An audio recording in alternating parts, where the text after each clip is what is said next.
ପିଲାଚୋର ସନ୍ଦେହରେ ଜଣେ ମାନସିକ ଅନଗ୍ରସର ଯୁବକଙ୍କୁ ପିଟି ପିଟି ହତ୍ୟା କରାଯାଇଥିବା ଘଟଣାରେ ମୟୂରଭଞ୍ଜ ମୋରଡା ପୁଲିସ ନେଇଛି କଡ଼ା କାର୍ଯ୍ୟାନୁଷ୍ଠାନ।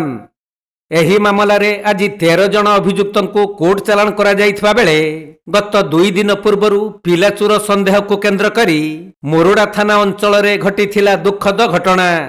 କିଛି ଲୋକମାନେ ଗୁଜବରେ ପଡ଼ି ଜଣେ ମାନସିକ ଅନଗ୍ରସର ଯୁବକଙ୍କୁ ପିଲାଚୋର ଆଖ୍ୟା ଦେଇ ନିର୍ମମ ଭାବେ ମାଡ଼ ମାରି ଲହୁଲୁହାଣ କରିଦେଇଥିଲେ।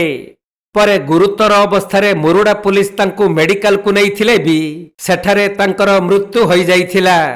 ତେଣୁ ମୋରଡା ପୁଲିସ ଏହି ଘଟଣାର ତଦନ୍ତ ଆରମ୍ଭ କରି 15 ଜଣକୁ ଥାନାରେ ଅଟକ ରଖିଥିଲେ। ଆଉ ଆଜି ସେହି ମାମଲାରେ ସମ୍ପୃକ୍ତ ଅଭିଯୁକ୍ତମାନଙ୍କୁ ଚିହ୍ନଟ କରି 13 ଜଣକୁ ଗିରଫ କରିବା ସହିତ ସେମାନଙ୍କର ମେଡିକାଲ ପରୀକ୍ଷା ପରେ କୋର୍ଟ ଚାଲାଣ କରାଯାଇଛି। ତେବେ କେବଳ ଗୁଜବ ଓ ସନ୍ଦେହ ଆଧାରରେ ଆଇନକୁ ହାତକୁ ନେବା ଏମାନଙ୍କୁ ପଡ଼ିଛି ମହଙ୍ଗା। ତେଣୁ ଗୁଜବରେ ବିଶ୍ୱାସ ନ କରି ସଚେତନ ରହିବା ନିହାତି ଆବଶ୍ୟକ।